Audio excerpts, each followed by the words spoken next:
여기에 오신 모든 분들이 오늘 이 말씀을 통하여 오신 귀한 보람과 가치가 있게 되기를 간절히 바랍니다. 코로나는 여러분 쉬운 질병은 아닙니다. 건강하고 젊은 사람들에게는 그것이 별거 아닐 것 같아도 나라에서 이유 없이 마스크를 쓰라, 또 격리하라 라고 하는 것은 다 이유가 있기 때문입니다. 워낙 전염성이 강하고 사실은 우리가 한 번도 경험해 보지 못한 질병이기 때문에 우리의 몸속에 그것에 대한 저항력이 없기 때문이에요. 아무도 장담할 수 없다는 것입니다. 지난 2월에는 한 달 전이죠. 부산에서 20대가 사망했습니다. 코로나로 인해서 바로 확진을 받고 그 다음날 20대, 그 건강한 20대가 사망했어요. 이 전염력과 또 저항력이 그 사람에게 없다면 치명적인 것입니다. 중국에서는 코로나에 걸려서 죽은 사람들을 부검을 했습니다. 부검을 해보고 의사가 깜짝 놀랐습니다. 의사의 말이 코로나는 결국 호흡기 질환이기 때문에 폐가 망가지는데 이 폐가 정상적인 폐는 원래 이렇게 스펀지처럼 탄력이 있는데 숨을 쉬는데 이 코로나에 걸린 사람의 폐는 의사들이 말하기를 더 이상 폐가 아니었다라고 말합니다. 이 점액질로 폐를 움직일 수 없게끔 숨을 못 쉬게끔 폐를 쥐고 있어서 이것은 도저히 숨 쉴 수 없는 폐로 코로나가 만들었다는 것이에요. 이제는 안심한 세상이 아닙니다. 우리의 죽음을 위협하는 것은 수도 없이 일어나고 있다는 사실이죠. 아무리 우리가 마스크를 쓰고 아무리 거리를 두고 심지어는 백신을 맞는다 할지라도 우리가 계속해서 변형되고 있는 이 바이러스를 막을 길은 없는 거예요. 이거보다 더 치명적인 치사율을 가진 질병이 우리에게 올 수 있고 현대인은 더 많은 위험 속에서 살게 됩니다. 이제는 수명을 다해서 죽는 것이 정말로 어려울 정도로 아무도 예측하지 못하는 삶을 우리가 살 수 있다는 것입니다. 우리 인생이 허무한 것은 반드시 우리의 인생은 죽음을 향해 달려가고 있다는 사실이에요. 이번 코로나의 이 1년 넘게 우리에게 주는 교훈은 평소에는 평안할 때는 사람이 죽는다는 것을 잘 깨닫지 못합니다. 그러나 이 코로나를 통하여 우리가 마스크를 쓰고 그리고 백신을 맞는 이 과정 속에서 우리에게 깨닫게 해주는 게 뭡니까? 사람은 언제든지 죽을 수 있고 이 죽음으로 가는 이 문제를 우리가 결코 막을 수 없다는 것을 우리에게 가르쳐 주는 것입니다. 그러므로 우리는 이 위험 속에서도 이 자리에 나왔습니다. 우리는 어떻게 될지 아무도 모르는 가운데 왔습니다. 모든 인류가 공포에 떨면서 살고 있습니다. 누구도 죽음을 피하게 갈 수 없다는 것을 깨닫기에 집안에서 머물고 나가기를 두려워합니다. 인생은 빨리 오든지 늦게 가든지 죽음을 향해 가고 있다는 것이 허무해요.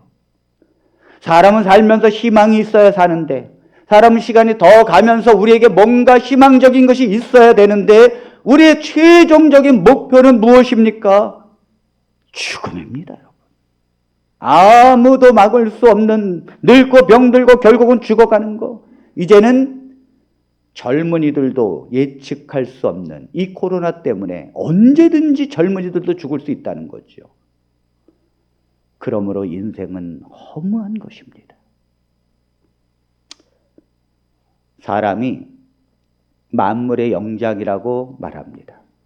사람처럼 뛰어나고 영특한 존재가 없지요. 그러나 사람은 아무것도 아닙니다. 제가 고향에 가보니까 그 어렸을 때 세배 다니던 할아버지 할머니들이 다 돌아가시고 그때 아줌마 아저씨 했던 분들이 다 꼬부랑꼬부랑 되고 돌아가시고 그 느티나무만 서 있대. 그 나무만 멀쩡히 잘 서 있어요. 사람은 다 죽어가고 나무만 멀쩡히 서 있어요. 그러니까 이 나무 앞에 느티나무 앞에 300년 된 느티나무 앞에 사람은 아무것도 아닙니다, 여러분. 아무것도 아닙니다. 심지어 미물이 거북이도 300년을 산다는데, 여러분, 사람은 기껏해야 80평생, 이제 80평생 사는 것도 장담 못합니다. 그러므로 인간이 얼마나 허무합니까? 인간이 얼마나 무가치한 인생을 사는 것입니까, 여러분? 제가 우리 성도들의 삶을 보면 참 불쌍합니다. 짧은 인생 살면서도 힘들게 삽니다. 뭘 해보겠다고, 또 무슨 성공을 해보겠다고 유치원 때부터 영어 공부를 시작하더니 과외 다니고 하더니 인생의 3분의 1을 공부하더라고요. 한 25살, 어떤 사람은 30살까지 공부를 하고, 그 다음에 직장을 다니는데, 직장 다니는 게 그저 한 20년 다닙니다. 그 20년 공부 열심히 해두고 20년 다니고, 대기업의 평균 퇴직 연령을 보니까 잡코리아가 조사한 이 직장인을 상대로 모바일로 조사했는데 1,405명에게 물어봤어요. 그랬더니 대기업의 퇴직이 나이가 48.8, 49세입니다. 중소기업 50, 공기업 54세, 전체 평균이 뭐예요? 51세죠. 51세 되면 퇴직해야 되고, 그때부터는 내가 공부한 거와 상관없이 직업을 가져야 합니다. 뭐 아파트에 경비로 일하든지 아니면 뭔 다른 휴지를 줘야 되는지 어떤 다른 일은 내가 공부한 거와 상관없이 짧은 거예요. 그리고 우리의 인생은 가면 갈수록 더 허무한 것입니다. 저는 사랑하는 성도 여러분, 오늘 우리는 허무한 인생을 1초, 2초 살아가고 있습니다. 그러나 사랑하는 성도 여러분, 만일 이러한 죽음의 문제가 해결되어질 수 있다면 여러분들은 어떻게 하시겠습니까? 만일 누군가가 이 죽음의 문제, 그것도 한 사람의 문제가 아니라 모든 사람의 문제를 해결했다고 하면 여러분 어떻게 하시겠습니까? 만일 여러분들이 영원한 죽음으로부터 해방되는 길을 알게 되었다면 여러분들은 어떻게 하시겠습니까? 만일 허물을 희망으로 가는 길이 있다면 여러분들은 어떻게 하시겠습니까? 오늘 저는 바로 여러분들에게 죽음으로 가는 인생의 그 허무한 길에서 사람에겐 반드시 희망이 있다는 걸 말씀을 드리고자 합니다. 저는 여러분들에게 가는 모든 길 속에 하나님이 이 허물을 희망으로 바꾸셨다는 걸 알려드리고 싶습니다. 오늘 우리가 예수 그리스도께서 십자가에 달려 돌아가시고 부활하신 것은 인간의 모든 허물을 가는 우리의 인생 속에서 우리의 모든 허물을 바꾸시고 우리의 인생을 하나님의 희망으로 바꿔주셨다는 놀라운 복음의 메시지가 오늘 하나님께서 주시는 메시지인 줄로 믿습니다. 우리가 유일한 이 땅의 허물을 무너뜨리는 희망 한 가지가 무엇입니까? 무엇이 죽음으로 가는 이 길에서 우리가 건져낼 수 있단 말입니까? 그것은 바로 우리의 유일한 희망은 부활입니다. 부활입니다. 어떤 사람들은 부활을 믿을 수 없다고 말합니다. 우리가 예수님께서 2000년 전에 내 죄를 짊어지시고 십자가에서 죄값을 치르셨다는 것을 믿기가 어렵습니다. 왜냐하면 내 죄는 여기 있는데 어떻게 2000년 전에 주님이 내 죄를 짊어지시고 돌아가셨단 말인가? 믿기가 참 어렵습니다. 왜 믿기가 어려운가 하면 증거가 없기 때문입니다. 증거가 없어요. 그러나 부활은 다릅니다. 부활은 증거가 있어요. 아멘. 부활은 증거가 있습니다. 만일 기독교가 부활에 대한 증거가 없다면 오늘날 기독교는 문을 닫았을 것입니다. 그러나 이 기독교는 들어가지 못하는 곳이 없습니다. 이슬람 문화권에서도 기독교가 들어가고 아무리 불교의 터전을 갖고 있는 곳이라 할지라도 기독교가 들어갑니다. 심지어는 북한에도 기독교가 들어갑니다. 그리고 심지어 사람을 잡아먹는 원주민 식인종의 마을에까지도 하나님의 기독교가 들어갑니다. 이유가 뭘까요? 그것은 부활이라고 하는 확실한 증거가 있기 때문입니다. 확실한 증거가 있기 때문에 들어가는 거예요. 확실한 증거가 없으면 절대 그런 힘이 나올 수가 없는 것입니다. 기독교는 강력한 파워가 있습니다. 기독교는 죽음을 무릅쓰고서 복음을 전합니다. 기독교는 내가 죽어도 그 다음 내 자식이 들어가고, 기독교는 내가 자식이 죽어도 다음엔 그 자식이 들어가는 것이 기독교입니다. 왜요? 부활에 대한 확실한 증거가 있으니까요. 예수님이 이 땅에 오셨다는 것은 실존의 인물입니다. 여러분, 얼만큼 증거가 확실한가 하면, 여러분, 이순신 장군이 이 땅에 태어났다는 것을 믿습니까? 여러분들은 웃지요? 저 중국 사람들은 가만히 있어요. 그런 사람이 있었나? 여러분, 세종대왕이 우리나라의 왕이었다는 걸 여러분 믿습니까? 그런데 여러분, 저 이란의 왕들을 다 외웁니까, 여러분들이? 그 나라 사람들도 나름대로 훌륭한 왕들이 있는데도 우리 전혀 모릅니다. 그럼 그 나라 사람만 인정합니다. 그런데 아무리 훌륭한 이순신 장군과 세종대왕이 우리가 인정하고 확실하게 그분의 실존을 안다 할지라도 세상 사람들이 모르는 가운데 있습니다. 그러나 세상의 모든 사람들이 어린아이서부터 노인에 이르기까지 살아생전에 다 인정하는 단 한 가지는 예수 그리스도의 실존이에요. 왜냐하면 이 세상의 모든 사람들의 역사의 기준은 BC와 AD로 나눕니다. BC라는 것은 예수님 탄생 이전 시대, 그래서 Before Christ. AD라고 하는 것은 헬라어로 아노 도미니 해서 주님 이후의 시대. 여러분, 세상의 모든 사람들이 지금 서기 2021년도를 맞이합니다. 이것은 바로 예수 그리스도가 탄생한 이후에 2021년도가 됐다는 뜻입니다. 세상의 어느 누구도 그 기준을 역사 관점으로 예수 그리스도의 탄생을 잡습니다. 그러므로 예수 그리스도의 탄생은 이순신 장군보다도 아니면 세종대왕보다도 역사적으로 인정하는 실존의 인물이에요. 이건 부인할 수가 없는 것입니다. 그런데 성경은 그 예수 그리스도가 어떤 분이라는 것을 우리에게 설명하는데, 그분은 오늘 주제 바로 죽음을 부활로 만드시는 하나님이라는 것을 성경은 증거합니다. 예수 그리스도는 하나님이시지만 이 땅에 오셔서 하나님이라는 증거를 보여주는 첫 번째가 사람을 죽었다 할지라도 그를 사람들이 보는 앞에서 부활을 시킨 것입니다. 여러분, 그 한 예로 요한복음 11장 25절로 26절에 죽어있는 나사로, 나흘이나 된 이 나사로의 무덤에 주님이 사람을 부활시키는 장면을 이렇게 말씀합니다. 25절로 26절입니다. 예수께서 이르시되 나는 부활이요 생명이니 나를 믿는 자는 죽어도 살겠고 무릇 살아서 나를 믿는 자는 영원히 죽지 아니하리니 이것을 내가 믿느냐? 여러분, 죽은 지 나흘이나 되어서 썩어 있는 그 나사로를 향하여 그 무덤 앞에 사람들이 다 있는 곳에 이렇게 말할 수 있는 존재가 누구입니까? 누가 죽어가는 그 장례식, 그리고 그 무덤가에서 나는 부활이요 생명이니 나를 믿는 자는 죽는다 할지라도 살겠고 무릇 살아서 나를 믿는 자는 영원히 죽지 아니하리니 이것을 내가 믿느냐라고 말할 수 있는, 도대체 누가 그렇게 할 수 있을까요? 예수님은 그 말씀을 하시고 그 다음에 무덤을 향하여 43절에 이렇게 말합니다. 이 말씀을 하시고 큰 소리로 나사로야 나와라 부르시니 죽은 자가 수족을 배로 동인 채로 나오는데 그 얼굴은 수건에 쌓였더라.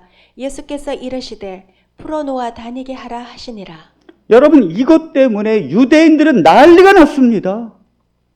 어떻게 죽어있는 자가 이렇게 살 수가 있는가? 이것은 우리의 모든 공포로 몰아가는 이 죽음을 한순간에 바꾸시는 하나님이십니다. 우리가 아무리 이 땅에서 죽어서 썩어진다 할지라도, 그의 모든 것이 사라진다 할지라도 이 땅에 창조하신 그 하나님의 섭리와 능력대로 하나님은 죽은 자를 부활시키는 하나님이신 줄로 믿습니다. 오늘 주님께서는 이 나사로를 부활시키시면서 나사로를 다시 살리셨습니다. 그리고 주님은 친히 자신이 우리의 죄를 십자가에서 못 박고 그 대가를 치르고 난 다음에 주님은 말씀하셨습니다. 내가 죽고 난 다음에 3일 만에 부활할 것이다. 제자들은 그걸 한 귀로 듣고 한 귀로 흘렸습니다. 남은 부활시켜도 본인 스스로 부활한다는 것은 쉬운 게 아니기 때문이에요. 그러나 주님은 십자가에서 죽으시고 3일 만에 부활하시고 제자들에게 나타나셨다는 것입니다. 자, 고린도전서 15장 3절로 4절입니다.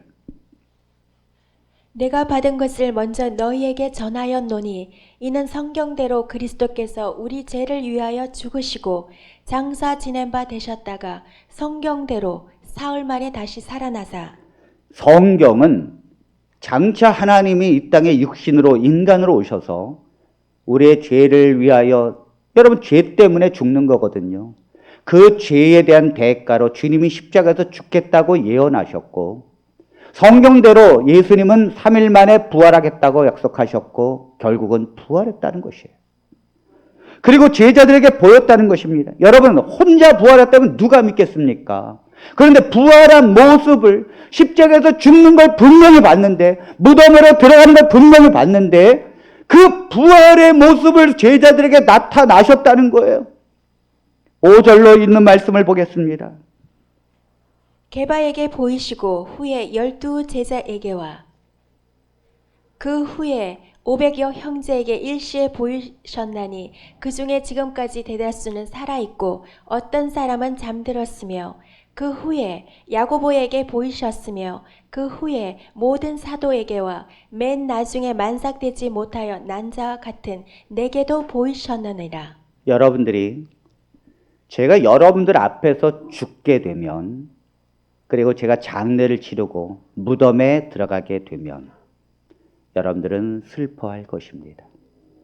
그런데 만일 제가 3일 뒤에 부활해서 여러분들에게 나타냈다면 어떻게 되겠습니까? 지금 예수님을 따르던 사람들은 다 슬픔에 젖어 있었습니다. 그러나 주님은 말씀하신 대로 내가 부활한다고 했지 않느냐? 내가 나사로를 부활시켰듯이 나 또한 부활한다고 말했지 않느냐? 왜 주님은 부활하십니까? 하나님을 믿는 자가 비록 죄 때문에 이 땅에서 죽는다 할지라도 예수 그리스도께서 십자가에서 우리의 죄를 속죄하셨기 때문에 믿는 자는 반드시 죽는다 할지라도 부활할 것이다. 아멘. 예수 그리스도는 부활에 대한 약속을 우리에게 주고자 친히 부활을 하셨습니다. 그리고는 사랑하는 제자 게바에게 나타나시고 또한 야고보에게 나타나셨다는 것은 야고보는 예수님의 형제예요. 여러분, 제일 이 중에서 다 저보고 목사님이라고 부르는데 단 한 분만 경구야라고 부르는 존재가 있어요. 저희 형님이에요. 형님만큼 저를 믿기가 어려운 것입니다. 이건 동생이기 때문이죠. 여러분, 예수 그리스도의 형제 야고보는 예수 그리스도가 태어나는 것부터 똥기저귀 빠는 것부터 다 봤거든요. 그런데 어찌 내가 하나님의 아들이라 그랬느냐? 너는 미쳤다. 너는 사람들을 선동하고 사람들의 죄를 네가 대신 짊어진다고? 그러면서 믿지 않았어요. 피난했다고 나옵니다, 성경에. 그런데 예수 그리스도가 십자가에 돌아가시고 부활하신 다음에 야고보에게 나타나셨습니다. 야고보는 깜짝 놀랐습니다. 죽는 것도 내가 봤는데. 그때부터 야고보는 성경에 예언되어져 있는 그 하나님의 아들이 바로 예수 그리스도라는 걸 믿게 되었습니다. 그때부터 이 그리스도에 대한 부활의 확증을 갖고 하나님 앞에 기도하기 시작하는데 얼마나 회개하며 기도했는가 하면 별명이 낙타 무릎이 되었더라. 하나님께 낙타 무릎. 그리고 예수님은 500여 형제에게 동시에 보이셨나니 그 중에 살아있는 사람도 있다. 이것은 예수님 부활하고 나서 이 성경이 몇십 년 뒤에 쓰여진 거기 때문에 지금 부활을 목격한 중에 살아있는 자도 있다는 거죠. 그리고 바울에게도 나타났다고 했습니다. 여러분, 예수님에 대한 부활의 기록은요, 세계 곳곳에 있습니다. 성경에만 있는 게 아니에요. 부처에 대한 기록은 딱 불경에만 있습니다. 공자에 대한 생애는 공자 쇠가에만 기록되어 있어요. 무하마드의 생애는 이슬람 문서에만 등장합니다. 다른 어떤 것도 그 생애를 기록하지 않아요. 그런데 예수님에 대한 생애와 그 부활에 대해서는 수많은 사람이 기록했습니다.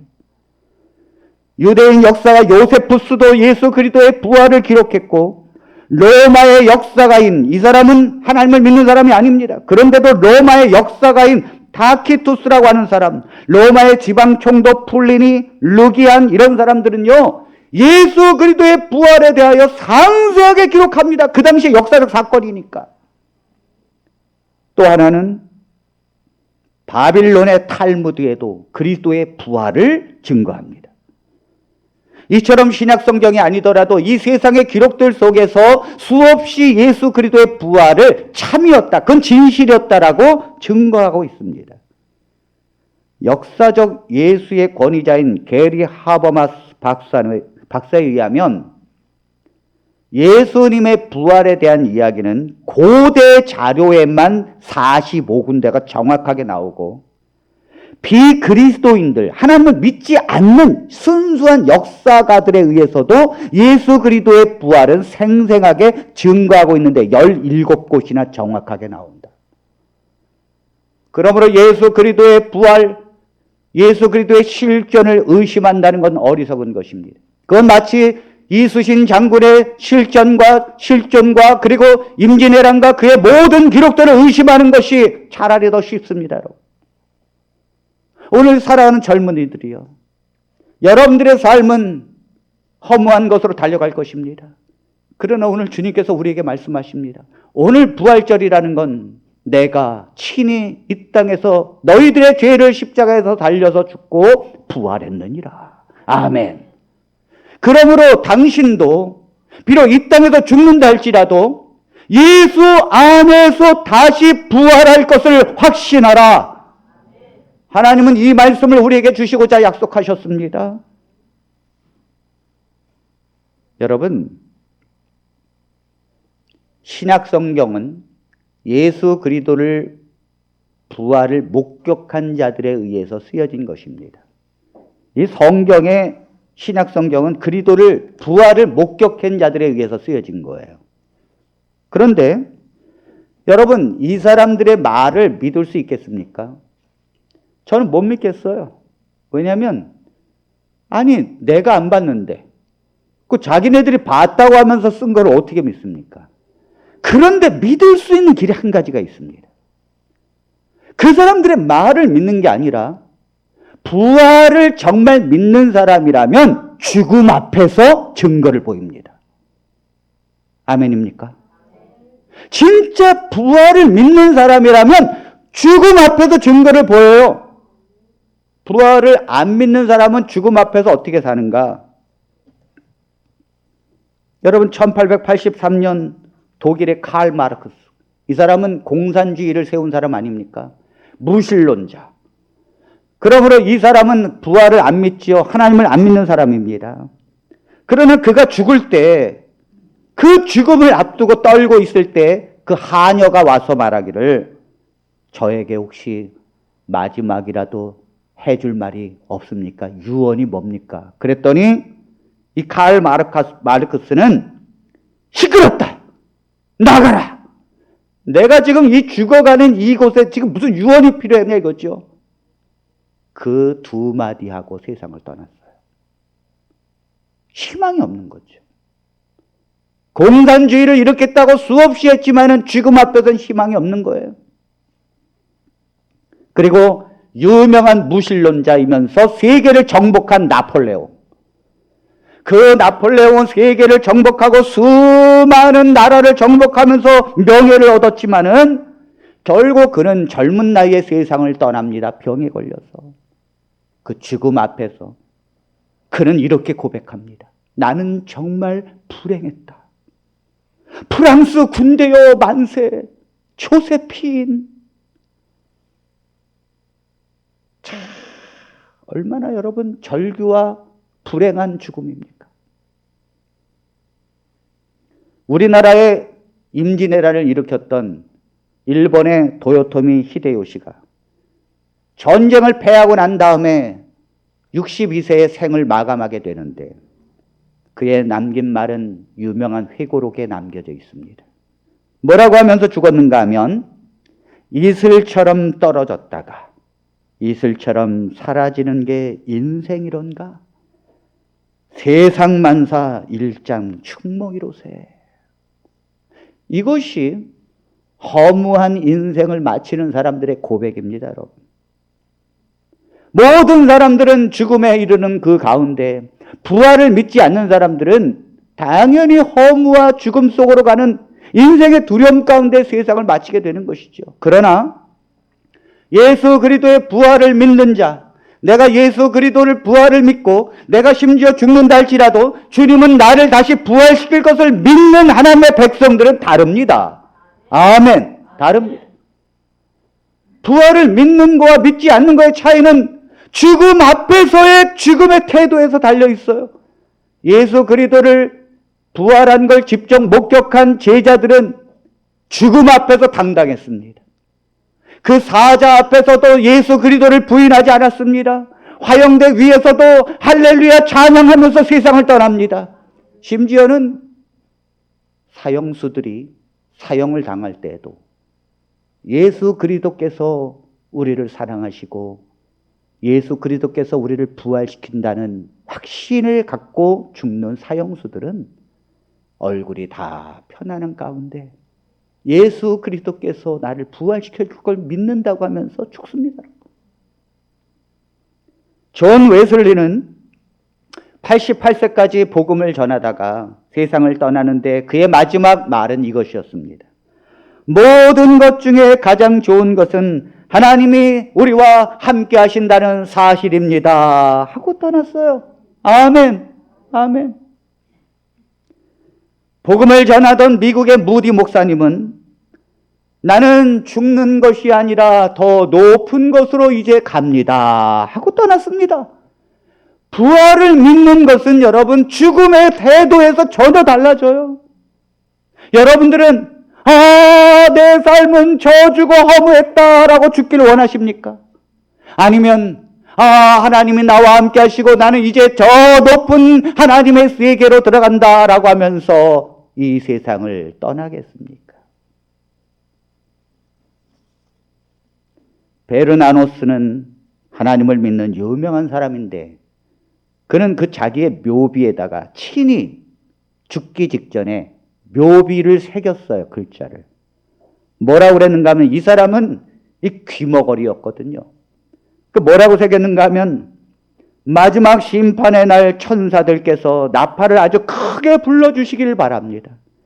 이곳에 묻힌 자는 가는 귀가 먹었습니다. 이렇게 써 있어요.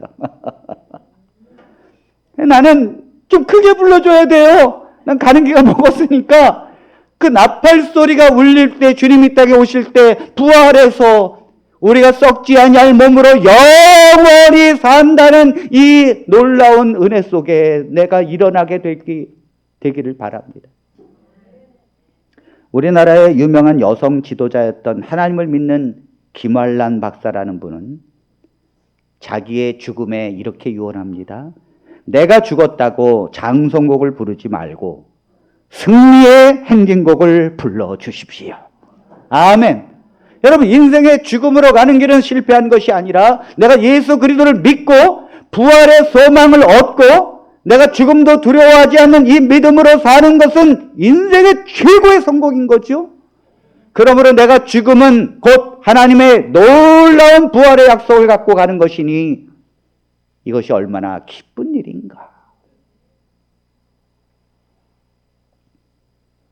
제가 목회하면서 한 선배 목사님 가운데 인생의 슬픔을 경험한 목사님 한 분이 계십니다. 이 목사님은 귀여운 딸이 있었는데 어느 날 그 귀여운 딸을 장인 장모님이 와서 우리 집에 좀 데려가서 좀 지내게 해달라고 그래서 그 딸을 5살 된 딸을 데리고 갔는데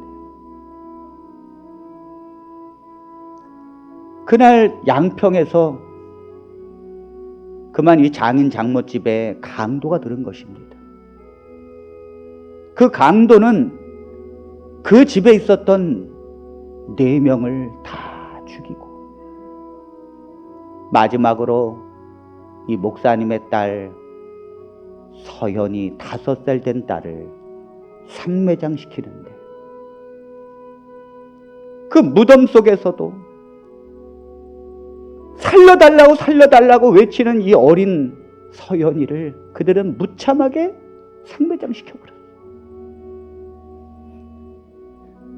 여러분, 내 자녀가 나중에 이 강도들이 잡혀가지고 어떻게 이 딸을 죽였는지를 생생하게 재현해낼 때 그 부모의 마음이 어떻겠습니까? 여러분, 이런 부모는요 평생 동안 사는 게 아닙니다. 내 5살 된 딸아이가 살려달라고 외치는 그 가운데서도 흙에 덮여지고 숨을 죽이고 있는 그걸 바라보는 이 부모가 어떻게 이런 세상을 눈을 뜨고 살 수 있겠습니까, 여러분?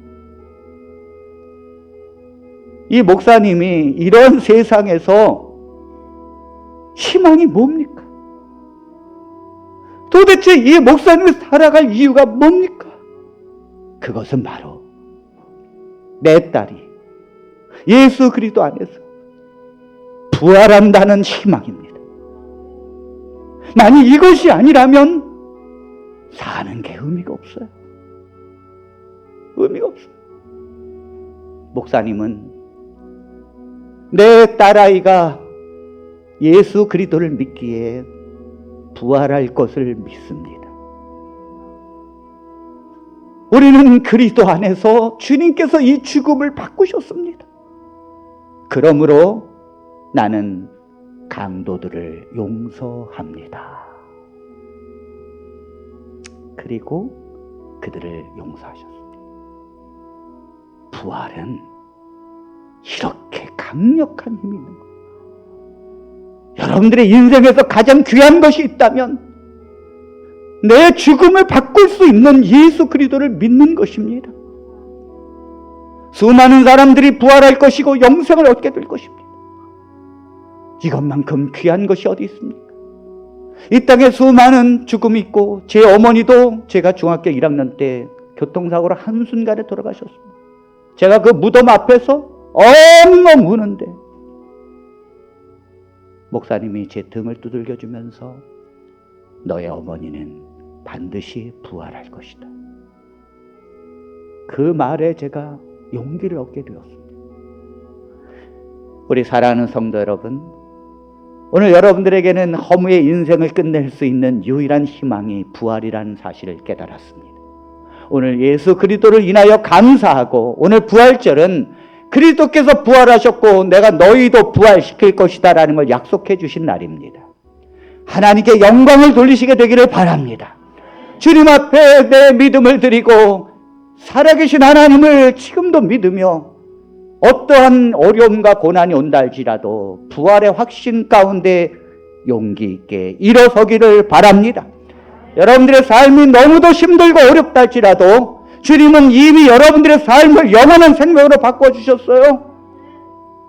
다 이루어주셨습니다. 주님을 믿으면 됩니다. 주님은 그걸 이루기 위해서 이 땅에 오신 거예요. 여러분들의 생명을 살리고자 예수님을 믿는 게 뭐가 어렵습니까? 여러분들이 부모님을 믿는 게 그렇게 어렵습니까? 나를 낳아주시고 나의 생명을 인태해 주신 그 부모님을 믿는데 뭐가 어렵습니까? 우리의 조상으로 들어가면 최초의 조상인 아담과 하와를 하나님이 창조했다는데, 그리고 우리를 부활시킨다는데, 아멘! 하나님의 놀라우신 은혜가 여러분들 가운데 있게 되기를 바랍니다. 오늘 부활을 기준으로 우리 사랑하는 성도 여러분들이 인생의 삶에 턴을 하시고 이제 내가 예수 그리스도의 부활 속에 내가 당당하게 내가 허무한 인생의 죽음으로 간다 할지라도 나는 하루하루가 기쁨이요 예수 그리스도를 믿는 믿음 안에서 화평이 있게 되길 바랍니다. 하나님의 놀라우신 은혜가 여러분들의 삶 가운데 일어나기를 원합니다. 부활을 믿는 주의 백성 위에 하나님의 성령의 거룩함이 평생 함께하기를 바라며 말씀을 마칩니다. 우리 주님 앞에 기도하겠습니다. 주님, 우리의 믿음은 연약하고 오늘 처음 오신 분도 계십니다.